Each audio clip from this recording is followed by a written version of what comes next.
Good day. In this presentation, we will be concerned with infinite series, which are sums that involves infinitely many terms.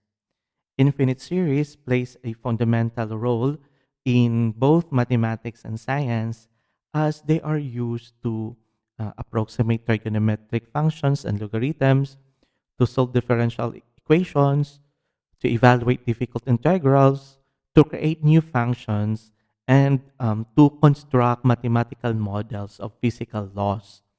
So, since it is impossible to add up infinitely many numbers directly, one goal will be to define exactly what we mean by the sum of infinite series. However, unlike finite sums, it turns out that not all infinite series actually have a sum. So we will need to develop tools for determining which infinite series have sums and which do not have. So once the basic ideas has been developed, we will begin to apply our work. We will show how infinite series are used to evaluate such quantities like natural logarithm of 2, Euler number, sine 3 degrees, and pi, and how they are used to create functions, and finally, how they are used to model physical laws. Okay, so let's begin. So we start with sequences. So if you can still remember in your grade 10 lesson, sequence means an ending succession of numbers which called terms. It is understood that the terms have a definite order. So in our basic education, we have these symbols. We have the a sub 1, then you have the a sub 2, then you have the a sub 3, okay, and so on, which implies that our a sub 1 is our first term, and a sub 2 is the second term, a sub 3 is the third term, and so on. So the dot here, or the dots, are used to indicate that the sequence continues indefinitely with specific pattern or specific uh, formula. So, for example, if you have um, 1, 2, 3, 4, and then you want to determine the the next number, okay, it is clearly there that you are going to add 1, okay, every other number. So, not every other number after then for the next number. So you have the next number of 4 is 5, and the next is 6, 7, and so on. So if the the sequence would be 1, 2, 3, 4, and so on, then we could have a general term there as n plus 1. So let's have an example. So determine the general term of the sequence. For letter A, you have 1/2, then 2/3, then 3/4, then 5/5, and so on. So for our first solution, for the letter A, uh, we could have if you can observe with the numerator there is we can actually say in our numerator it corresponds to the terms or the position of specific element in the sequence.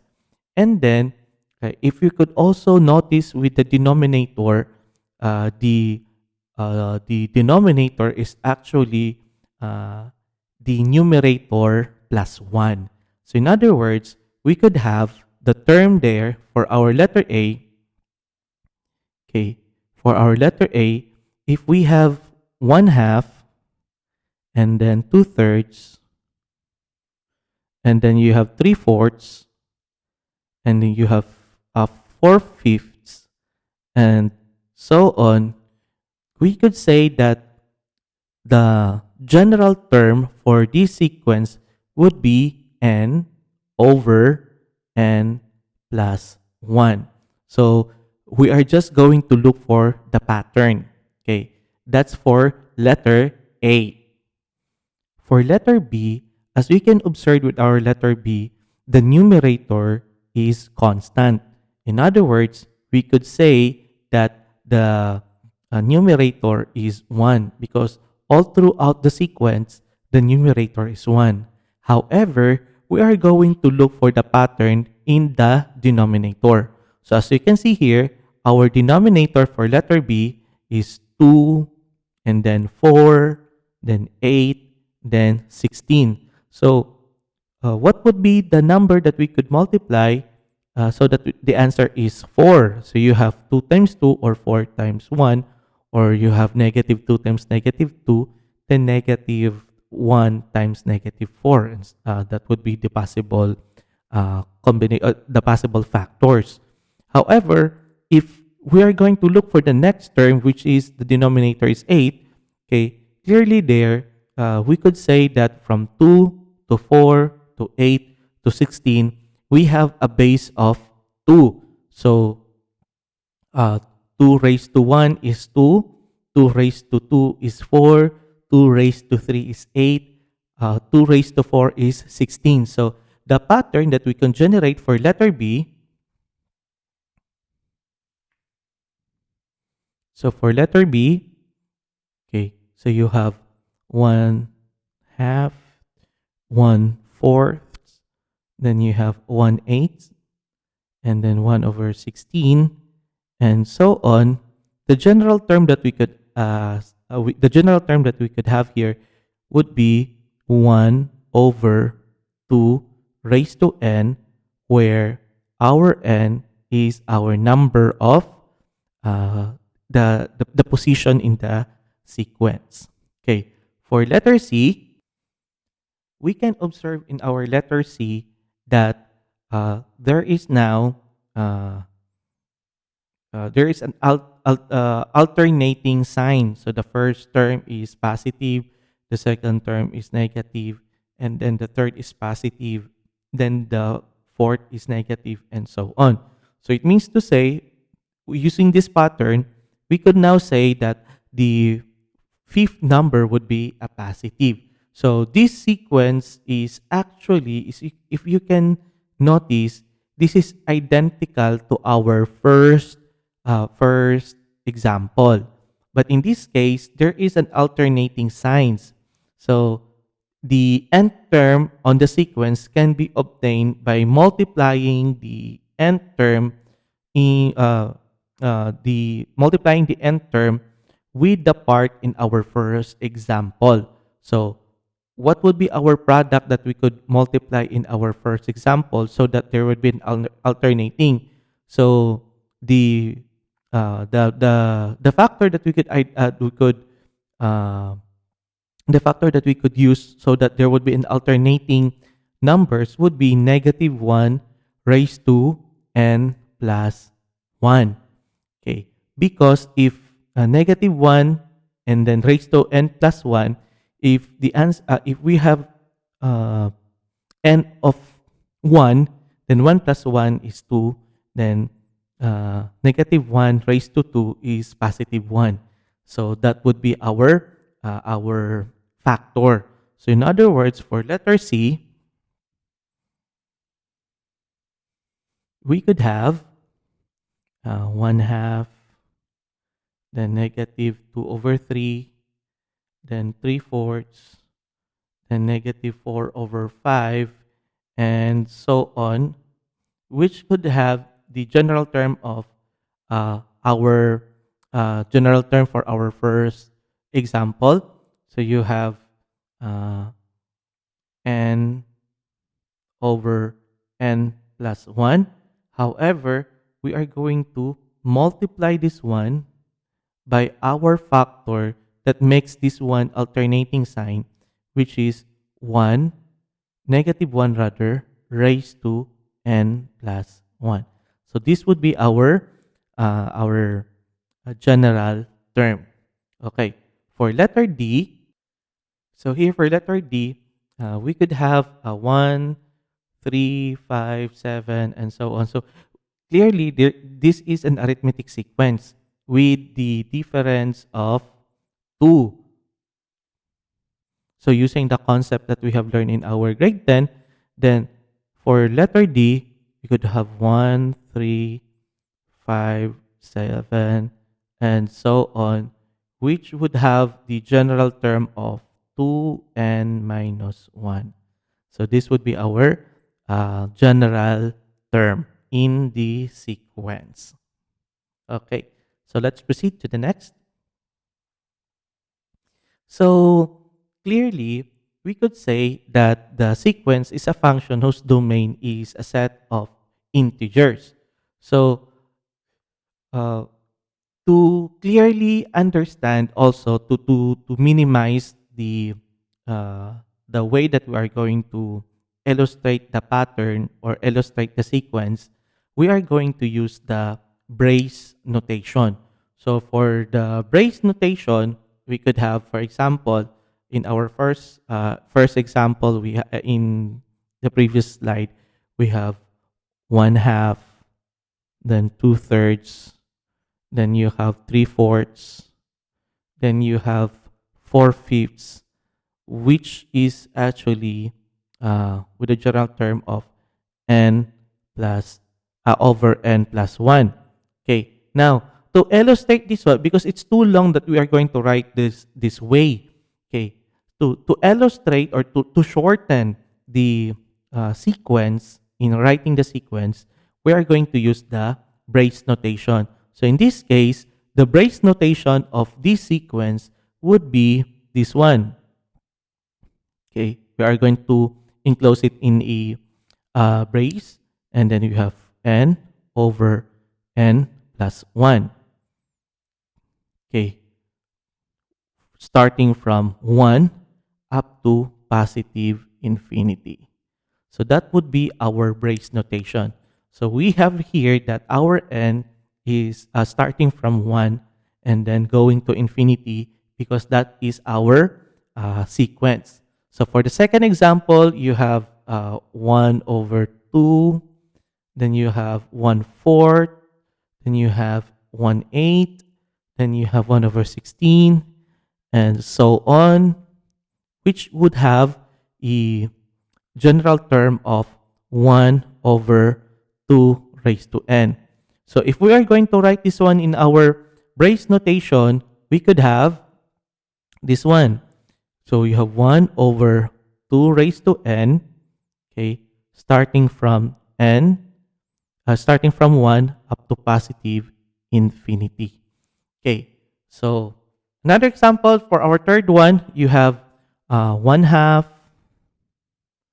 negative 2/3, then you have 3/4, then you have negative 4 over 5, and so on, which has a general term of the quantity of negative 1 raised to n plus 1 times our the general term for the example 1. So you have n over n plus 1. Okay, which can be written in the brace notation. So you have the brace, then you have the quantity negative 1 raised to n plus 1 times the quantity of n over n plus 1. Okay, close it with another brace. Okay, n equals 1, meaning we start with 1 and then up to positive infinity. Okay, so this would be our brace notation. So the n here, okay, the n here, this is called index for the sequence. So it is not necessarily that we are going to use n, okay, all throughout the example. Oh, I forgot to close this one. Okay, so it does not mean that we are going to use only n. Okay, it's not exclusive to small letter n. We could use other letters not reserved for another purpose.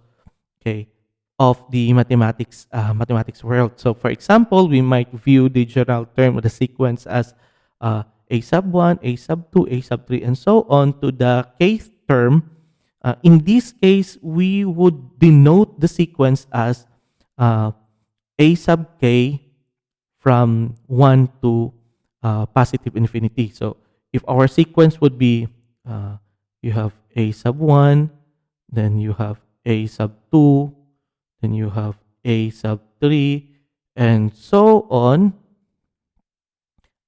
up to the kth term. So up to the kth term.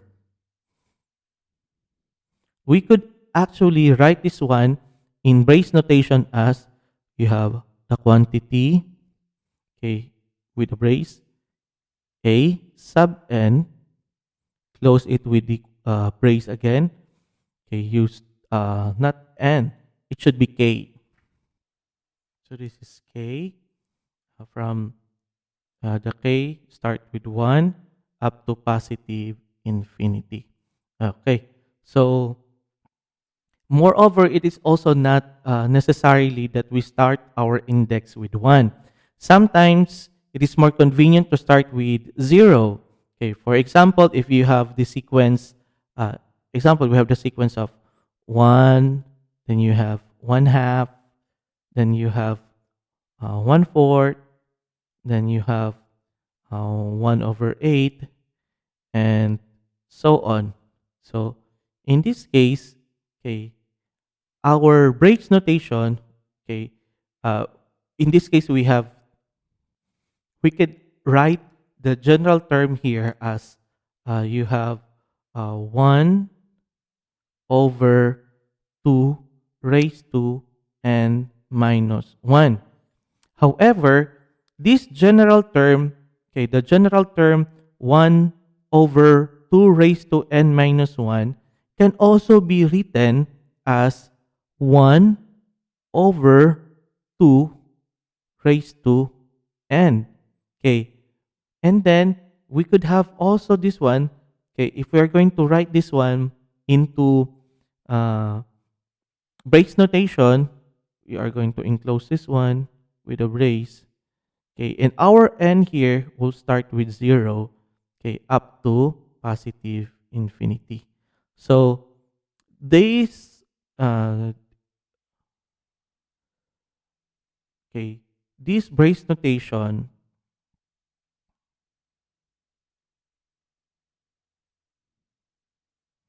okay, n equals 1 to positive infinity. Okay, these two brace notations are just the same. However, in this portion, we start with 0 and the other we start with 1. So these two brace notation are just the same. Okay, so, oops. So if our definition of our sequence here is a sequence, is a function whose domain is a set of integers, uh, we could denote the general term as a function, okay, of the general term, okay, providing that the variable is an integer. So for example, for our for if the sequence would be if the sequence would be 2 4 6 8, okay, and so on. Of course, the general term here is 2n. So in this case, we could denote the general term, okay, as the function, okay. We could denote that one as the function of n, okay, which is equal to our 2n, where our n are a set of positive integers. So the domain of uh, this function would be positive integers. So that's why this with this explanation we could suggest that it describes the definition of our sequence, which is a function whose domain is a set of integers or positive integers. Typically, the domain of the sequence is a set of positive integers or the set of non-negative integers. Okay, so if we are going to regard with this notation, okay, if we're going to regard this notation, okay, and then uh, and then there is an alternative notation for the function. This would be the alternative notation for the function f of n is equal to a sub n, where n is 1, 2, 3, and so on. Okay, and then this could also be regarded as the sequence of a sub n, okay, from 0 to positive infinity, to be an alternative notation for the function of f of n is equal to a sub n, where n is equal to 0, 1, 2, 3, and so on. So let's have graph of sequence. So since the sequence is a function, it makes sense to talk about the graph of the sequence. So for example, we have this sequence. You have the sequence of a over n, where n starts with 1 to, it should be positive infinity. I forgot to write the positive there. So this must be positive infinity. Okay. Okay. So if we are going to rewrite this one into a function notation, then we could have y equals 1 over n, where n is 1, 2, and 3, and so on. So if we are going to graph this one, so this would be the graph of that sequence. Okay. However, if we are going to closely observe the patterns in our graph, you can notice that we do not connect the dots. Okay, it's because if we are going to connect the dots, then that would be y equals 1 over x, where x is greater than or equal to 1. Okay, and then this would be the graph. So these two functions are different from each other. Okay, as you can see here in the first graph, okay, in the upper portion of our graph, okay, we do not connect the points. It's because we are only pertaining to 1, 2, 3, 4, 5, and so on. Now, in this case, okay, it's not just only the portion of 1, but also in between. Okay, because we have here x is greater than or equal to 1. So we could have 1.5, 1.3, and so on. However, in the upper portion, we are just only concerned with 1, 2, 3, 4, 5, and so on. So this would be the graph of the sequence, okay, which is different from the graph of this function. Okay, so limit of a sequence. So since a sequence are functions, we can inquire about their limits. Okay. However, because the sequence a sub n is only defined for integers values of n, the only limit that makes sense is the limit of n as n approaches to positive infinity. So, for example, we have this one. Okay. So, if this would be our graph, uh, we could actually observe the behavior of the graph, okay, as it behaves indifferently as n approaches to positive infinity. So in this case, the terms in the sequence of n plus 1 increases without bound. Okay, let's have another. Okay, in this case, in the sequence of the quantity negative 1, okay, n plus raised to n plus 1, start with 1 to positive infinity, we could observe that the terms, okay, in the sequence oscillate between negative 1 and 1. As you can see here, okay, if you can observe, so this would be the first term, the second term, the third term, the fourth term. So it oscillates. Okay. It oscillates between negative 1 and 1. Okay. Now, if this would be the graph, okay, and the graph of the sequence, then we could say that the terms in the sequence increases towards the limiting value of 1. So if it increases, it's going closer and closer to this boundary. the red line. Okay.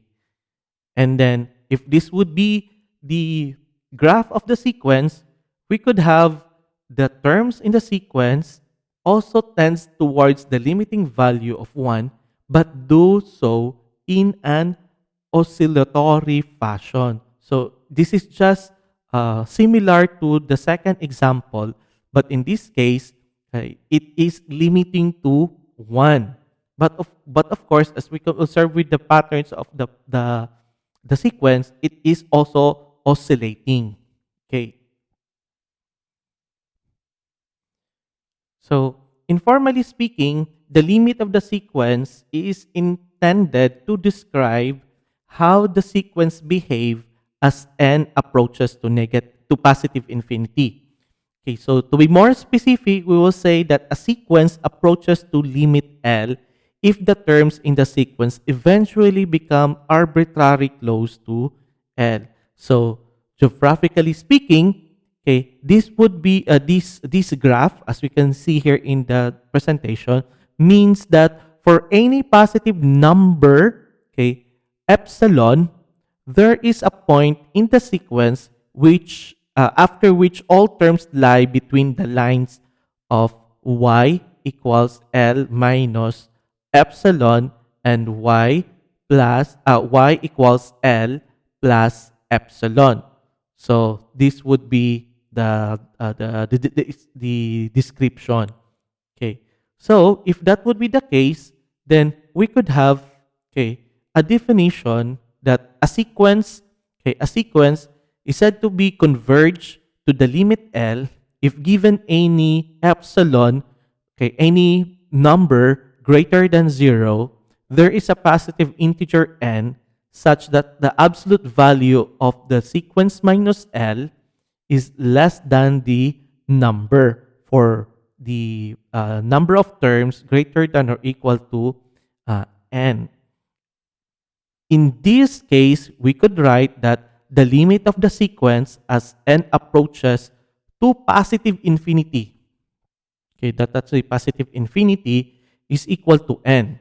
So a sequence that does not converge to some finite limit is said to be diverge. So that's how we are going to look into the limits. So if we go back to our example here, this example is converging to the limit L because the points, okay, because the points are actually moving closer and closer to our L. So the limit for that is L. Okay. So let's have an example. So determine whether the sequence diverge or the sequence converge or diverge. Okay. So for example, in this case, okay, we could see that as the number of sequence increases, our y also increases. So there is no the points or the sequence will not move closer to a specific boundary. So in this case, this is an example of diverge or diverging or uh, diverging sequence. Okay. Another, in this case, as we could also observe with this case, although that we have there is the points are lies in the limit. They are in the limit of not limit in the boundary of -1 to 1. However, okay, when we say limit, there is only one specific number that they would be converging. So still, this example is diverge.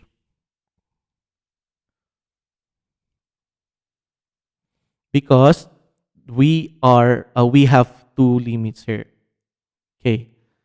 Now this one, as we can see here, this is actually as we can observe with the patterns of the graph, uh, the points will moving closer and closer to specific boundary. So because the points moving closer and closer to the boundary as n increases, there is now a limit.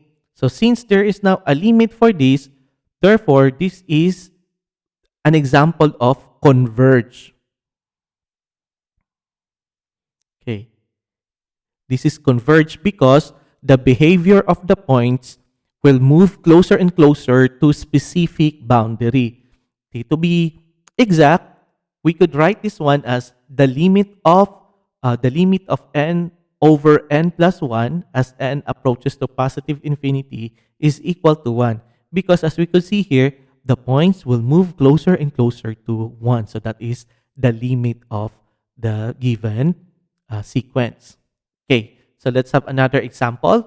So here, as we could also observe, that the points, okay, will move closer and closer to our boundary. So in other words, since the points will move closer and closer, they are converging to specific boundary, then we could say that this is an example of converge. And if we are going to have the limit, so we could have the limit of the given sequence as n approaches to positive infinity is equal to 1. So since we have these limits, then okay, we could have this theorem. Suppose that the first sequence and second sequence converge to limit L sub 1 and L sub 2 respectively, and C is the constant, then we could have the limit of C as n approaches to positive infinity is C, which is constant. And then we could have the limit of a constant multiplied to a sequence where n approaches to positive infinity or uh, approaches to positive infinity is equal to, okay, you have here, okay, the C multiplied to the limit of the sequence as n approaches to positive infinity is equal to C times L sub 1. And then we also have this one, the sum. Okay, so you have the limit of a sub n plus b sub n, where n is approaches to positive infinity. It's just the same with the limit of a sub n as n approaches to positive infinity, plus the limit of b sub n, okay, as n approaches to positive infinity is equal to L sub 1 plus L sub 2. And then we could have this one, okay, the limit of the quantity n sub 1 minus b sub a sub n rather minus b sub n as n approaches to positive infinity is just the same with the limit of a sub n as n approaches to positive infinity minus the limit of the limit of b sub n where n approaches to positive infinity is equal to L sub 1 minus L sub 2. And then we could also have the product, okay? And then we could also have the quotient, provided that our L sub 2 is not equal to 0. So these theorems are very familiar with the previous calculus that you had. Okay.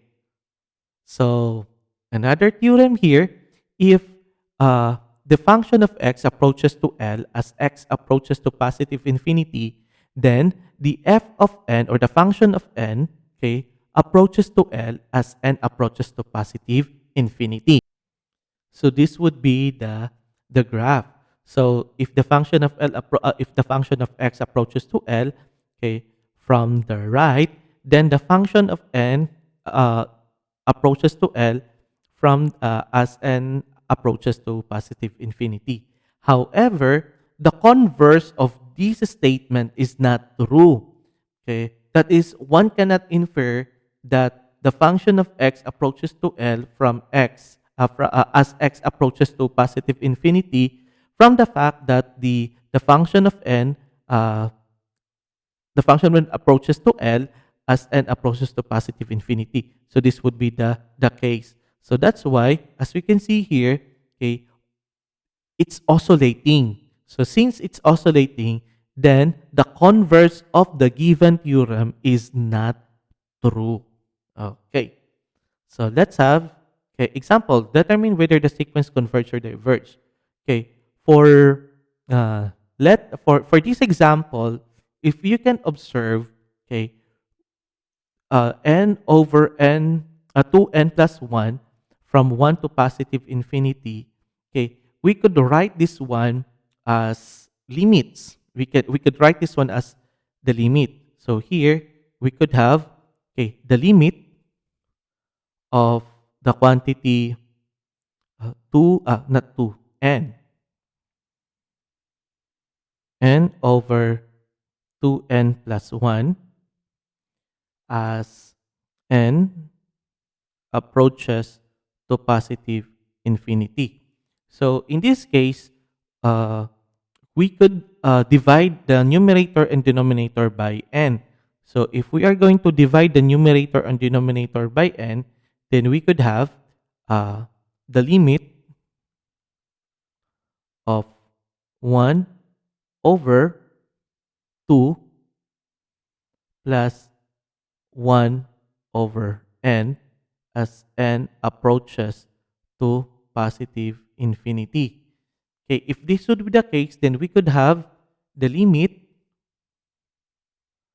of 1 as n approaches to, this is positive infinity, to positive infinity, not 8, that must be infinity, okay, over the limit of the quantity 2 plus 1 over n as n approaches to positive infinity.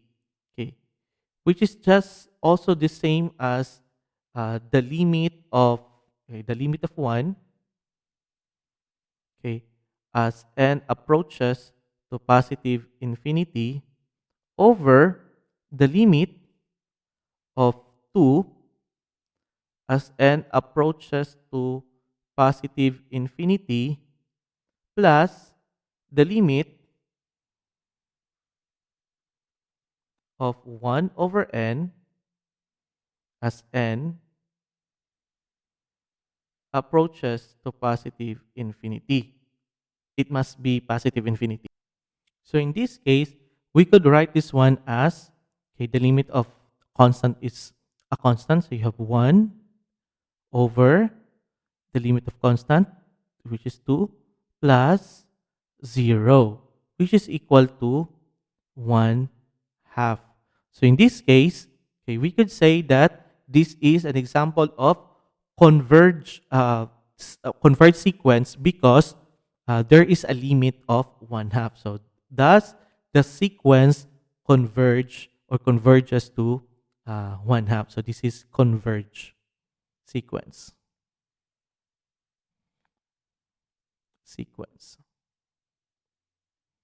Okay, the reason is that the sequence converges to 1 half. Okay, so let's have another example. So if you can observe, this is just the same. The one of the factors of this sequence is the same with our first example. However, we could have negative 1 raised to n plus 1. If you can still remember with the previous example that we had, this one is oscillating. So there is oscillation happens here. Okay, since it oscillates, okay, the if the limit of the first part, which is the n over 2n plus 1 is 1 half, okay, it follows that the odd terms in this sequence approaches to 1 half. And the even terms, or the even number terms approaches to negative 1 half. Therefore, this sequence has no limit. In other words, this is an example of diverge. Okay, so because this is oscillating, okay, another example. So you have, okay, so as you can see here, okay, the factor, one of the factor here, okay, is oscillating. So we know the fact here that this is negative 1 half.